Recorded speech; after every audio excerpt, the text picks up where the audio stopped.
Hi friend, welcome to my YouTube channel सान learning में आपका स्वागत है। आज हम आपको डीएलएड सेकंड सेमेस्टर का जो आपको मैथ पढ़ा रहे हैं, इसमें हम आपको चैप्टर 6 कराने वाले हैं। देखिए, चैप्टर 6 में जो हमने आपको पिछली वीडियो में आपको बता दिया था, सर्वसंख्या क्या होती है और समीकरण क्या होता है, जो कि चैप्टर का नाम ही आपका क्या है, समीकरण तथा सर्वसंख्या का अर्थ। तो इसमें हम आपको बीजीय व्यंजक के बारे में बताएंगे। उसके बाद में हम आपको बीजीय व्यंजक को जोड़ना बताएंगे, फिर बीजीय व्यंजक को घटाना बताएंगे, फिर बीजीय व्यंजक को गुणा करना हम इसमें बताएंगे।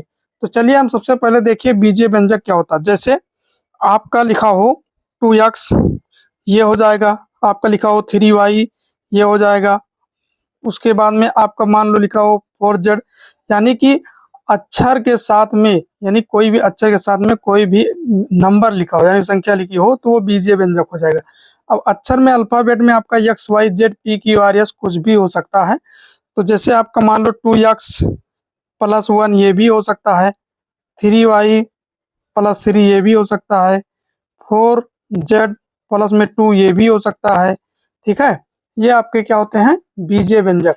आपका हो सकता है 3x+1, ठीक है, बराबर में आपका 2x+1 ये हो सकता है। ठीक, आपका हो सकता है 7xy प्लस में 2xy। ठीक, ये आपका बीजीय व्यंजक है। बीजीय व्यंजक को जोड़ना बता देते हैं। तो बीजीय व्यंजक का जोड़ना, जैसे आपको दे दिया जाए, क्या दे दिया जाए, 2x और प्लस में दे दिया जाए आपको x।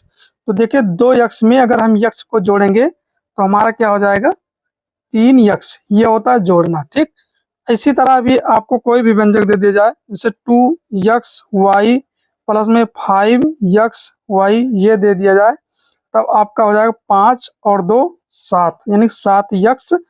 ये होता है जोड़ना।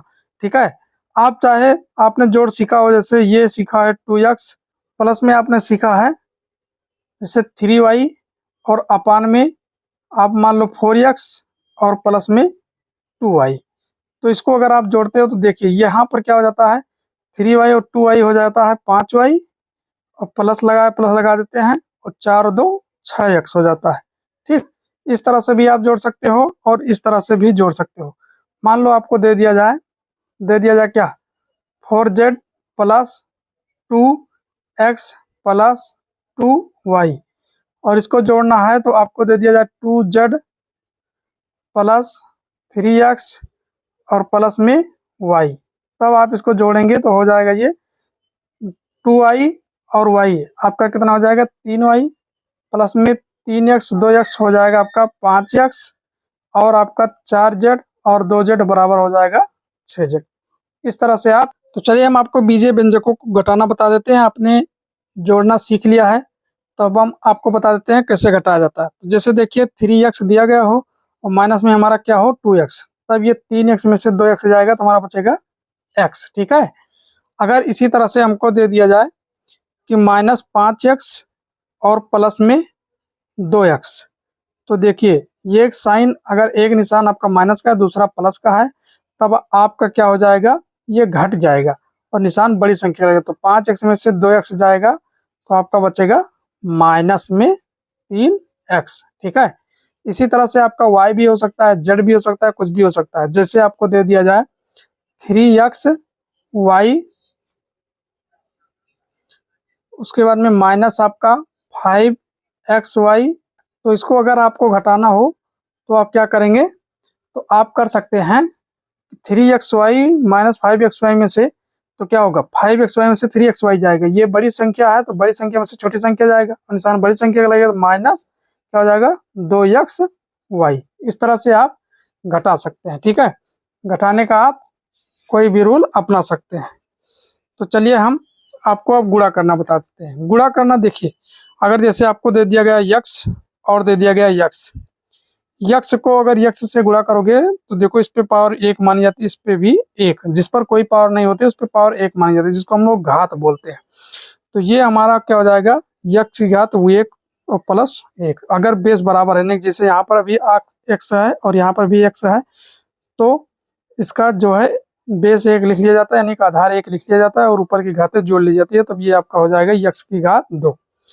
आप इसको अगर दे दिया जाए एक्स स्क्वायर प्लस, सॉरी गुणे का निशान लगेगा, एक्स स्क्वायर इंटू यक्स, तब देखिए यहाँ पर घात 2 हो गई, यहाँ पर 1, तो ये हो जाएगा यक्स की घात 3। ठीक, अगर आपको दे दिया जाए 3y² और गुणे में 2y, तब ये आपका हो जाएगा 3 से पहले 2 को गुणा हो जाएगा, 3 दूनी 6, और ये y² है और ये y है, तो यहाँ पर y प्लस में 1। ठीक है, यानी कि इसकी घात 1 और इसकी घात 2, तो हमारा क्या हो जाएगा 6y का क्यूब, यानी कि y की घात 3। ठीक है, इसको हम y क्यूब बोलते हैं। अगर आपको दे दिया जाए, मान लीजिए आपको दे दिया गया 3xy प्लस में, सॉरी गुणे यहाँ पर लगेगा, गुणे में 2xy, तो देखिए आपका यहाँ पर दो दो क्या हो गया, चर हो गया, एक यक्स और एक वाई, तो इसको गुणा करेंगे तो 3 दूना 6 हो जाएगा हमारा, और यक्स यक्स का गुणा होता है यक्स स्क्वायर, यानी कि वाई वाई का वाई स्क्वायर, तो इस तरह से आपका हो जाएगा। ठीक, तो चलिए हम आपको डिवीजन बता देते हैं, यानी कि भाग। तो देखिए हम आपको बता देते हैं बीजीय व्यंजकों का क्या है, कह रहा बीजीय व्यंजकों को भाग करना। तो ऐसे करें, कैसे, देखिए जैसे आपको दे दिया जाए, आपको दे दिया 6xy, इसको भाग करना हो प्लस डिवाइडेड बाई, यानी भाग देना हो 2xy से, तो इसको हम क्या कर सकते हैं 6xy ऐसे लिख देंगे और बटे में 2xy। ठीक है, तो देखो y से y कट जाएगा, x से x कट जाएगा, और 2 का 2, 2 3 6, यानी हमारा क्या आया 3 आया।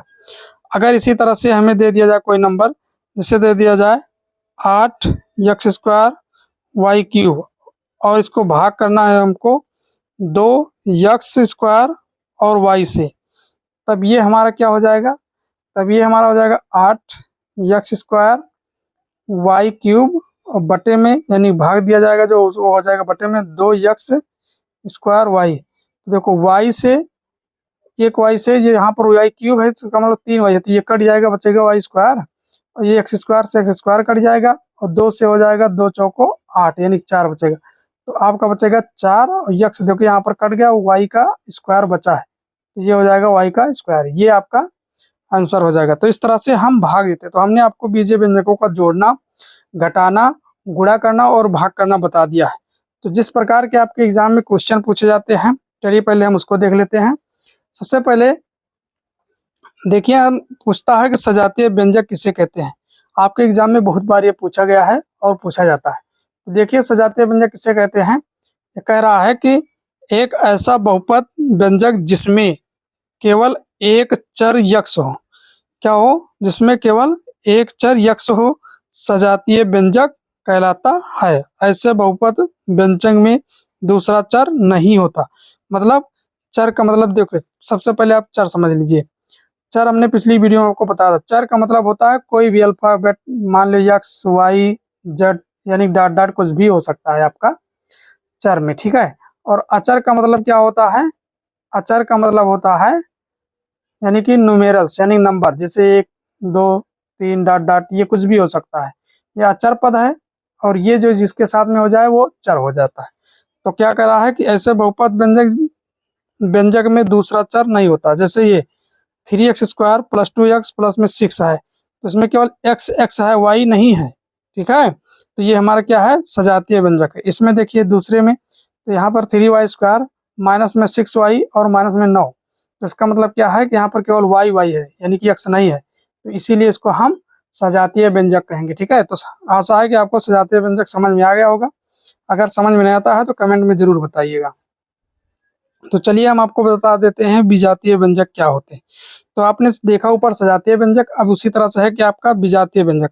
करा ऐसे बहुपदीय व्यंजक जिनमें अलग अलग चर होते हैं विजातीय व्यंजक कहलाते हैं।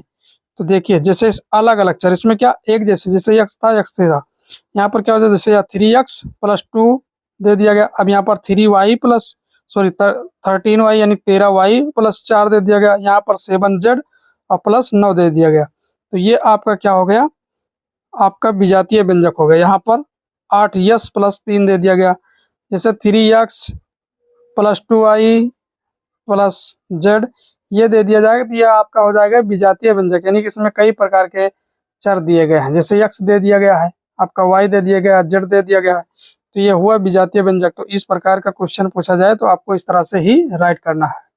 तो मिलते हैं आपको नेक्स्ट वीडियो में, तब तक के लिए जय हिंद जय भारत।